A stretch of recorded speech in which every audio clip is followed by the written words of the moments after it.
বন্ধুরা, প্রতিদিনের মতো আজকে আবার হাজির হলাম নতুন আরেকটি চাকরির আপডেট নিয়ে।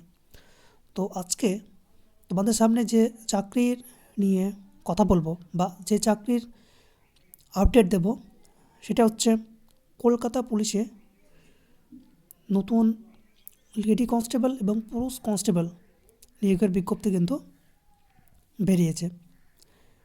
তো সেই সম্বন্ধে আলোচনা করব। চলো। তো দেখো, কনস্টেবল এবং লেডি কনস্টেবল পদে টোটালি শূন্যপদ রয়েছে ৩৭৩৪টি।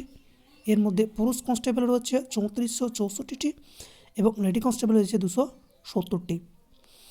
তো এর জন্য কিন্তু যোগ্যতা মাধ্যমিক পাস। তো বয়সীমা দেখো, ১ জানুয়ারি ২০২৪ তারিখ অনুযায়ী আবেদনকারীর বয়স চাওয়া হয়েছে ১৮ থেকে ৩০ বছর বয়সের মধ্যে। তবে সংরক্ষিত শ্রেণীর প্রার্থীরা কিন্তু যথারীতি ছাড় পেয়ে যাবে। তো নিয়োগ পদ্ধতি একটু বলে দিই। তো দেখো, প্রথমে প্রিলিমিনারি পরীক্ষা, তারপর শারীরিক পরীক্ষা, তারপর হবে মাঠ পরীক্ষা এবং মেন পরীক্ষা, তারপর ইন্টারভিউ দ্বারা নির্বাচন। তো আবেদন পদ্ধতি, তো দেখো এখানে কিন্তু আমাদেরকে শুধুমাত্র অনলাইনে আবেদন করতে হবে।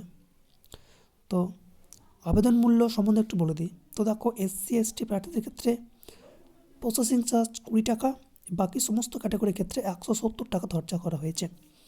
তো গুরুত্বপূর্ণ তারিখ দেখো, আবেদন প্রক্রিয়া চালু হবে কিন্তু ১ মার্চ ২০২৪ থেকে এবং এটি আবেদন প্রক্রিয়া শেষ হবে ২৯ মার্চ ২০২৪ তারিখ পর্যন্ত। সো আজকে আপডেট এটুকুই। ধন্যবাদ।